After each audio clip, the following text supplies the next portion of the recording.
Welcome back, everybody, to We Are TPM with myself, Kyle Teixeira, sitting next to, once again, John Teixeira. We are back this week with Trever Kerr with Gateway Mortgage to discuss our fantasy football draft. No, just kidding. To discuss a mortgage update.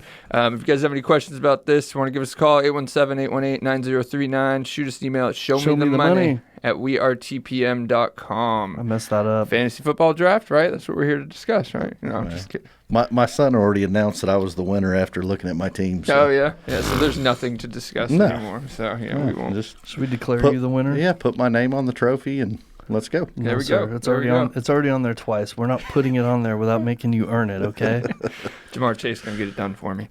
All right, so in the world of real estate and mortgages, what are we looking at, Trever, since we had you on last? Nothing's changed out there, right? No, nothing's changed dramatically on there. I mean, just looking at over the last, 90 days and stuff, rates have come down about an average of about 0.25%, down to 6.58 as a, blended rate between all the stuff, which we were sitting at about 6.83 about 90 days ago. So it has improved slightly, okay? Looking at last time the Fed made a rate cut was December of 2024. And we are expecting 2 rate cuts this year now is what they're projecting anyway. One, we'll see about a 25 basis cut here in the next couple weeks. And then we're expecting another one sometime in December. So, yeah, I think a quarter is pretty much baked into September, no matter what. Yeah, it sounds like we might get a half, but nobody holds their breath for that with these guys right now. So, yeah. No, they're projecting a 25 basis point cut and then another 25. So, I mean, we're gonna most likely be getting down to right around 6, 6 and 8 somewhere, by the end of this year. I think historically, I think what's happening right now, it seems like, is what historically happens, and that is that the mortgage rates try to anticipate that, right? They try to use their crystal ball. Yep, they do. and then they try to anticipate it, and if they get it wrong, then they adjust it back. But so that's kind of. Do you think that's kind of why we're seeing lower rates? In anticipation of that? Anticipation of that Fed cut. Well, and bond yields, right? The whole bond market's not, or actually is helping the mortgage rates. So I think, what do you think psychologically? You can talk about basic basis points all day long, but once we get in the fives, how far are we from the fives, Trevor? That's a huge deal. I don't think we're going to see the fives until sometime, mid next year, to be honest with you. There you go. But psychologically, yes, for some reason that 5.875 just seems so much better than a 6. Yeah, 5.99 will start making things move around. I've read some opinions that we're not going to see the 5s anytime soon. So like even next year, like they think, I've read some opinions that they think that we'll get down to, like 6.2, 6.3 might be the lowest we see next year. There have been projections. Some of them are projecting high 5s. Some of them are projecting that, we're going to bottom out at low 6s, so who knows? It's like flipping a coin. And let's remind everybody that's still way below the historical average, right? Yep. I think Q4 will show us a lot, because the jobs data is what's now. Is there reasoning for maybe being more aggressive with or I guess you would call it? They have a huge incentive on trying to get those rates down with, our country having to refinance our debt. So that it behooves them to get it down.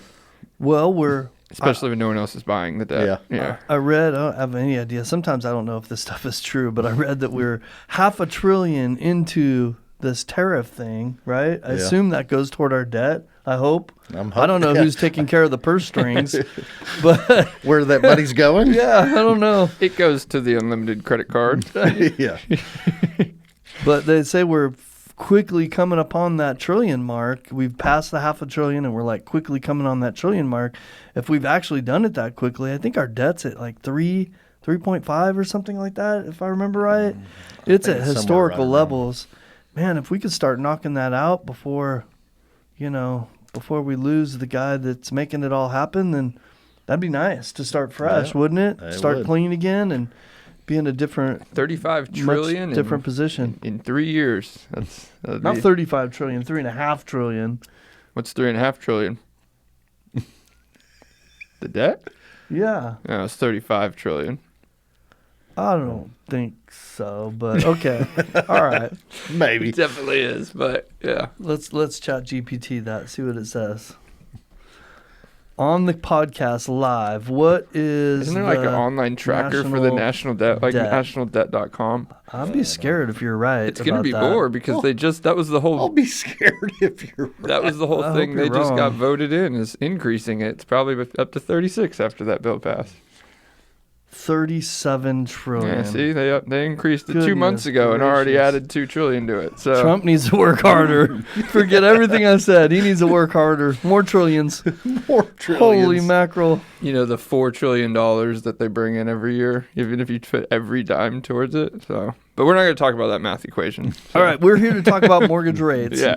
So Trevor, what does this mean for investors? Well, no, before we get into that, what are you seeing right now? You said that it come down a little bit just in the recent past. Are you seeing any increased activity? Are you seeing anything from that? Not right now. School gets back in and stuff. It's a it tough slows month. down all the time, Yep. So I expect things to start picking up a little bit. But you would expect mortgage applications at least to get started, right? Even if people aren't out looking, people would be calling you about refinances and mortgage, prequals and stuff like that still, right? No, I mean, applications are picking up a little bit and stuff. Contracts aren't picking up yet, but I expect that to start happening over the next, month. Well, here's an interesting question because over the last 2 years, you know this, everyone's like, oh, we'll refinance when rates go down, right? And the next year has became 3 years from now, or 3 years from then. How many of those people are calling you back to refinance in these low sixes? No, they're still waiting. We're not in the low sixes yet. And, But we're just getting to. You're right though, Kyle. We're just starting to get to a period, Trevor, that I think where people could start listening or it could start making financial sense to do it. It's getting real close to that point because a lot of people over the last 2 years and stuff had a rate in the sevens, low sevens and stuff. So I always recommend at least saving 3/4 of a point, before you start looking at doing it. Some people that are a little bit more greedy and just want to do business will recommend clients do it at a half a point. I don't think so.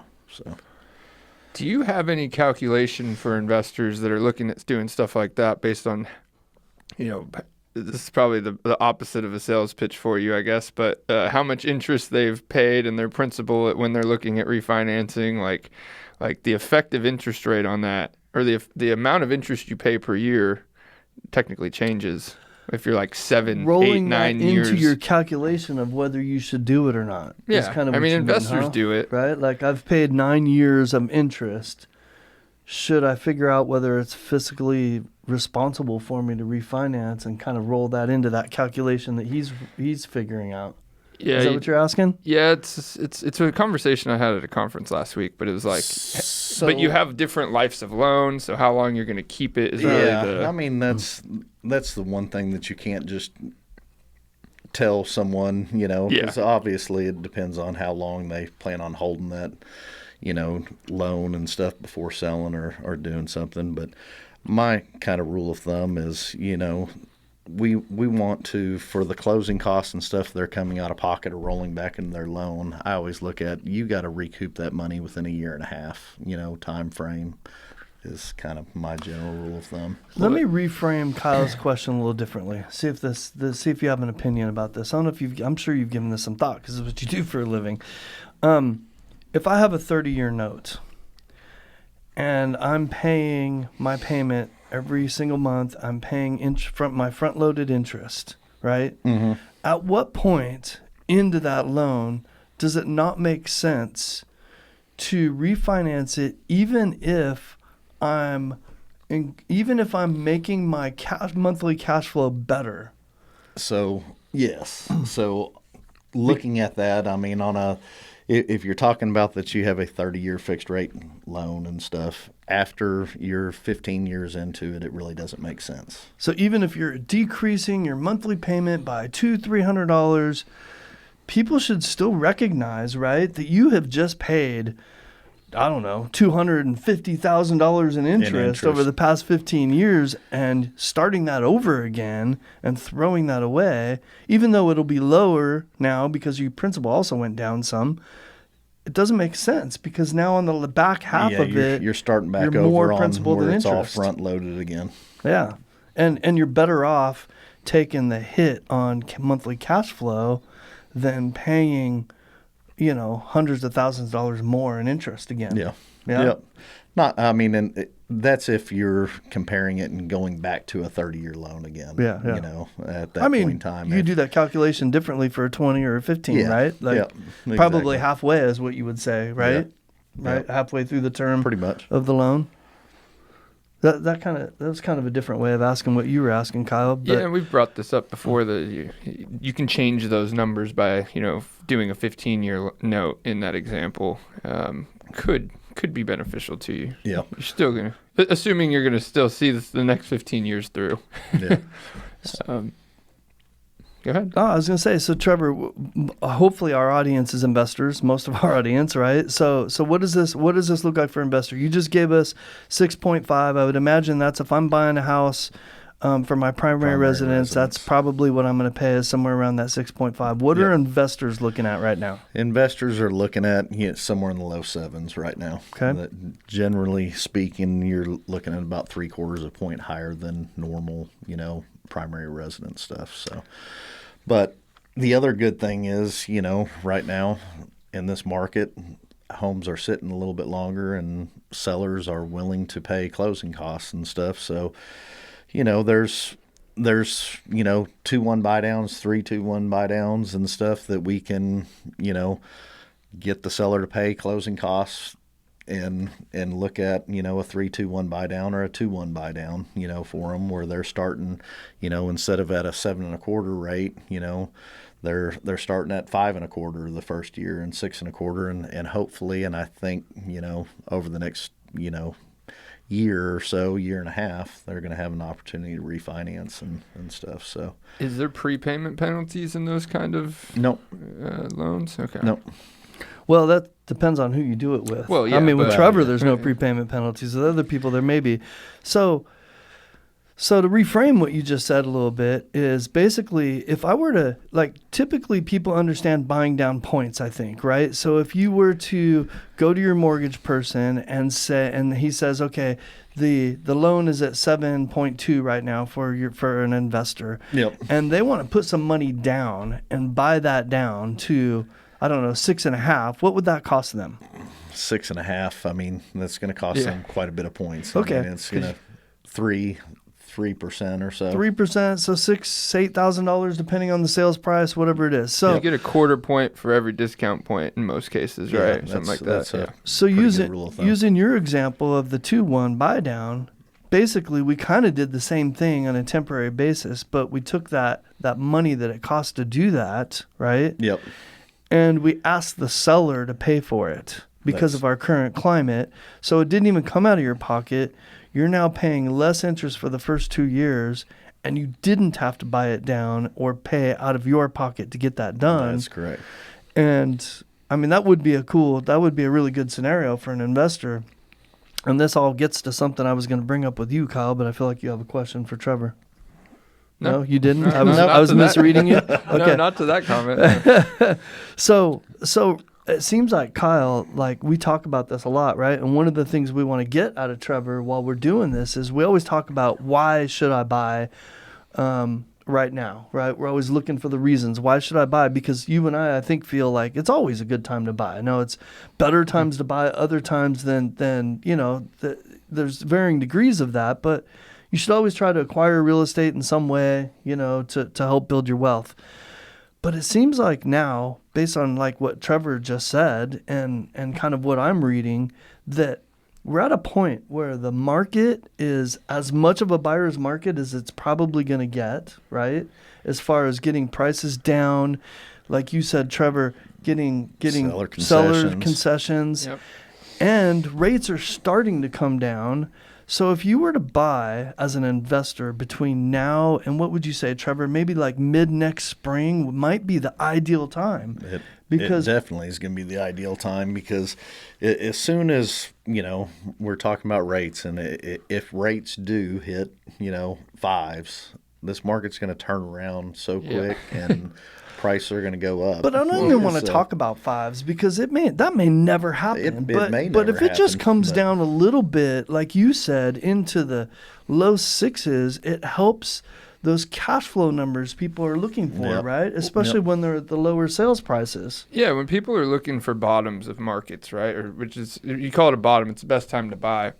You look at the cycles. You look at history and the cycles, and generally in history, when you find out you're there for sure, you're too late, right? So, and we've done this a lot, you know, in mortgage and in real estate. I talk to y'all about it all the time. Where when interest rates actually go down, home prices have already started increasing, right? So, it's nothing different than the stock market. When they're greedy, be fearful. When they're fearful, be greedy. Well, in real estate, a fearful market is when sellers are paying your closing costs, right? It's desperation. It's these things need to be sold.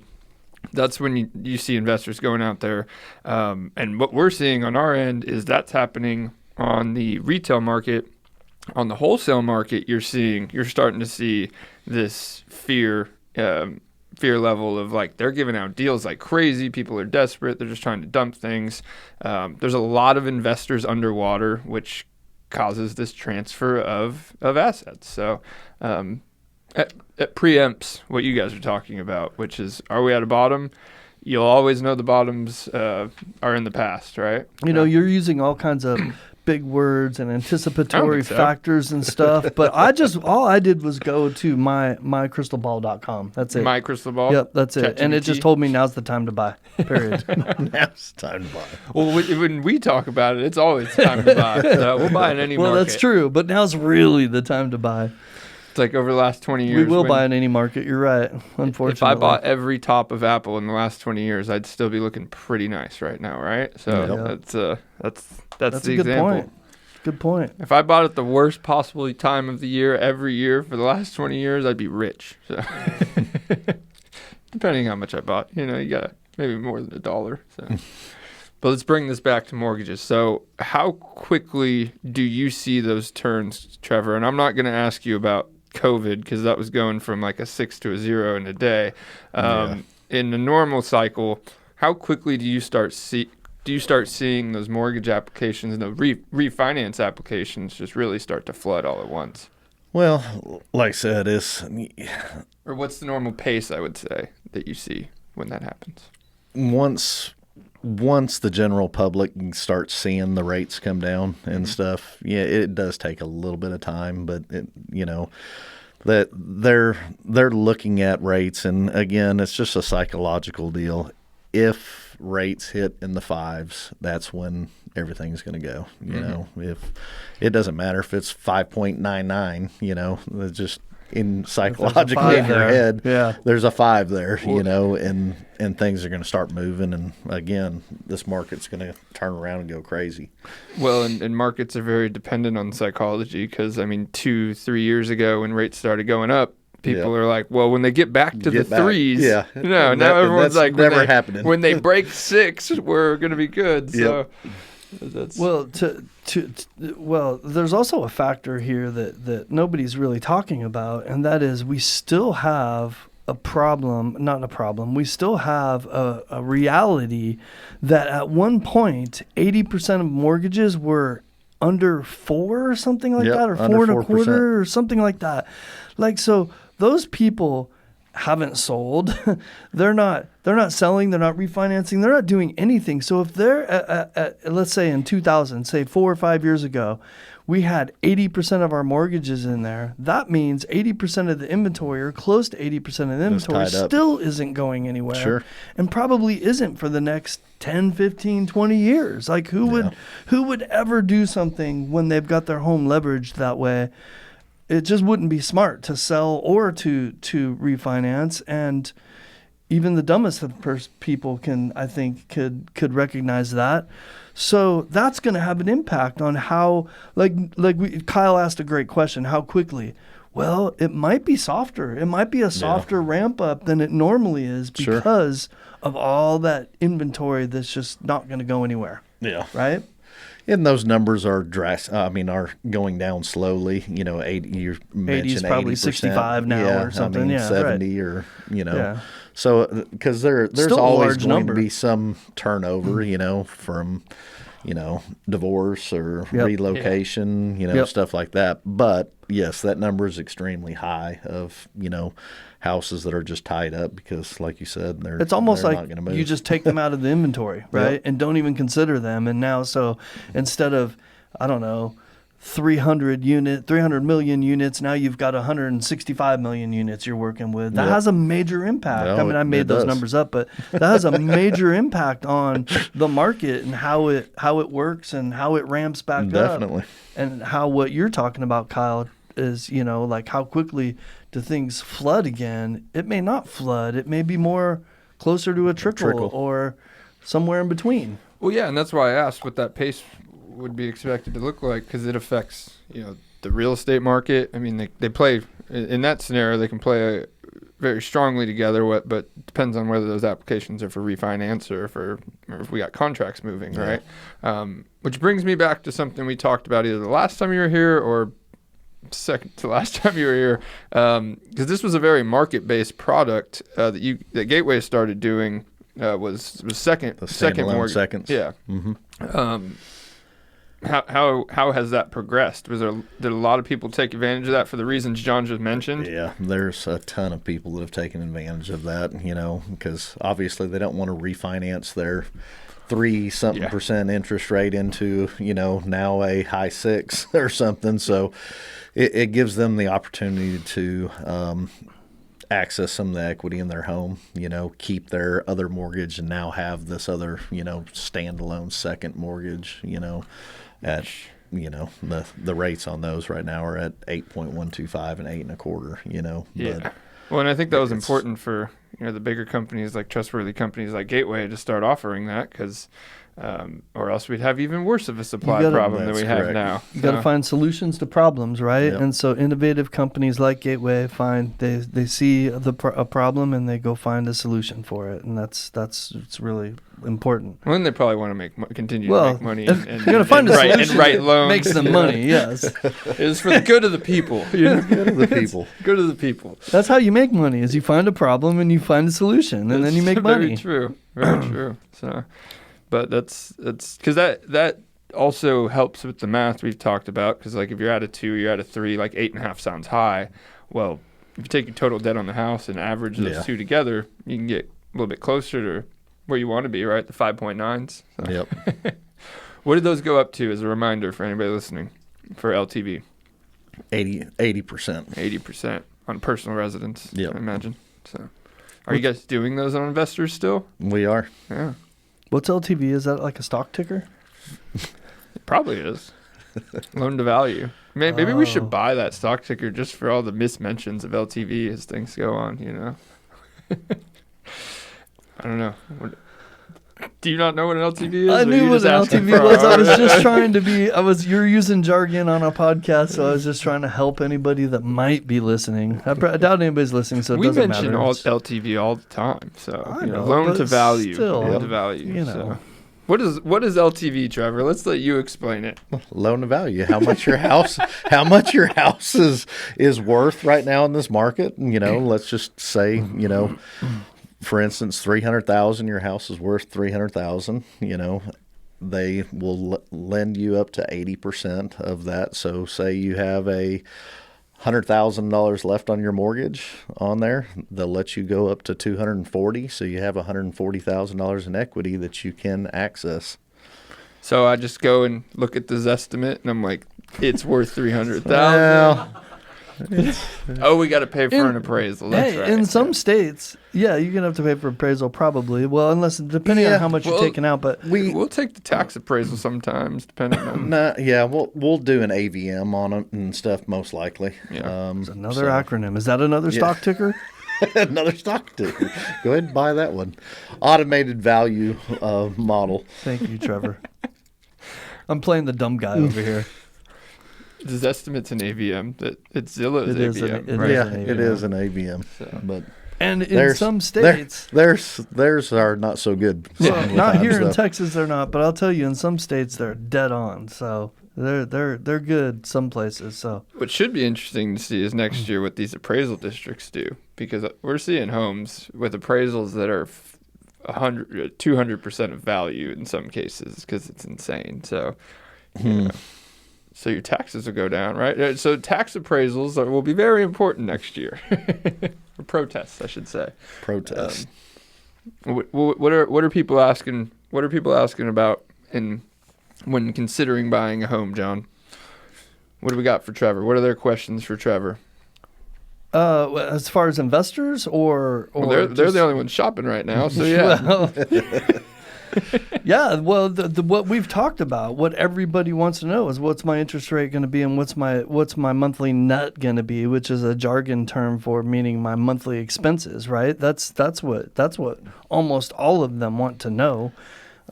There's cash out there. People are finding the cash to go acquire homes and put down payments down and pay closing costs, even if they're not getting seller concessions. But most investors are uber focused on their monthly cash flow. So that's mainly the main conversation I always get, no matter what the financial picture looks like at the time. But does it cash flow? Does it cash flow? That's all they want to know. And you start getting into bigger keep telling them no. investors, then keep telling them no. I give them all the other reasons why they should buy. How much money do you want to put down until you see some cash flow? Tax advantages, appreciation, all that. I can find all kinds of reasons to buy besides cash flow, but that's why we were talking about. We're starting to get to that point where things are starting to at least break even, if not cash flow, as they start to get to the numbers that we're talking about. Yeah. I got a good one I got asked the other day. It's pretty obvious to everybody that we're at a pivot point regardless, right? Like something's got to give. Got a lot of supply, not enough demand, high interest rates. Like you won't live here for 2-3 more years in this exact dynamics, right? No. I'm not going to say I'm predicting where it's going to go, but it's going to go somewhere. So I got asked the question the other day: how does it not fall off the market fall off a cliff, like in 2008, come next month, right? Because school's out. And that's a very vague question about some very complicated things, but I have been asked it 3 times recently. And one, it's not going to fall off a cliff like 2008 because that had nothing to do with the real estate market. What, you look like you have something to say. I'm just shocked that you've been asked this question 3 times. It doesn't shock me that somebody would ask this question, but you've been asked 3 times by 3 different people? So this is actually a theme that's going around. Could you repeat the question? Make sure I understood it correctly. Well, one was actually not by an investor. It was by somebody who is in a different market the other day. But different. Well, it doesn't matter. Nationwide, we're all dealing with pretty much the same thing. Similar right now. So, but how does the market not fall off a cliff come next month? They were talking about when school gets out or the market generally slows down, given nothing's moving. You mean when school goes back in? Yeah, when school goes back in.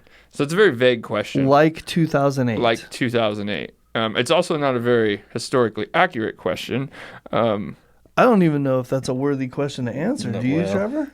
Yeah, I don't. I've been answering it. Really? One, that the market didn't crash in 2008. It crashed from 06 to 08. But no, that's not true. Well, it started. Depends what market we're talking about. Yeah, it depends on what complicated market. answer. The housing market literally fell off a cliff in September of 2008. I'll never forget it because I was on Trevor's front porch when it happened. And it literally happened overnight. So yeah. I'll never forget it. And I think we drank a lot that night too, didn't we? I'm pretty sure we did. Because we were hitting it hard, and we were doing a lot of good stuff for a lot of people. And then all of a sudden, overnight, it changed. Yep. And we're like, oh crap, how are we going to pivot, and what's our business going to look like now? And we did. We always find a way. We did, didn't we? Fist bump right here, baby. Come on, let's go. But the answer is that sounds like fear. So be greedy. Yeah. Yep. Yeah, I like it. I like how you wrapped that up. That was great. Yeah, that's literally the answer The BS I gave. in between didn't matter. Yeah, right? so It just came down to that. you I are love historically inaccurate. You're not considering the right factors, but whatever. You sound really scared, so go buy something. There you go. I love the way you wrapped that up, Kyle. So- That was beautiful. Yeah. That was beautiful. Love All right. it. Well, you guys have anything more to talk about, or should we let these people go? Anything else we need to know, Trevor? We're here for you. No. I Tell think that's tell about it. everyone how they reach you and all that good stuff. You can give me a call or shoot me a text anytime at 972-822-7408. We can always hook you up with Trevor if you need. 817-818-9039. Shoot us an email at showmethemoney@wearetpm.com. We are ready to go buy some stuff, so we are out. Let's go.